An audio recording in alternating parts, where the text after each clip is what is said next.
Hello, I saw your questions in the email. It's about 8-4, number 32 and 33. So I'll start with 32 here.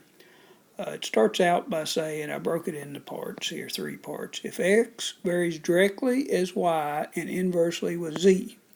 So that means x equals, and it says directly with y, so that's ky. That means, directly means it's in the numerator, and inversely with z, so z's going to be the denominator. So this is what the equation looks like. Then they give you enough information to find k. They give you x is 18, y is 12, and z is 2. So I plug in those 3 values here. 2 goes into 12 6 times. Divide each side by 6. K is 3, so I come back up here and I put 3 in. So their equations, x equals 3y over z. Now the final part, they say find x when y is 75 and z is 15. So I take this equation and I put in 75 and 15 into it. And let's see, 15 goes into 75 5 times. 5 times 3 is 15.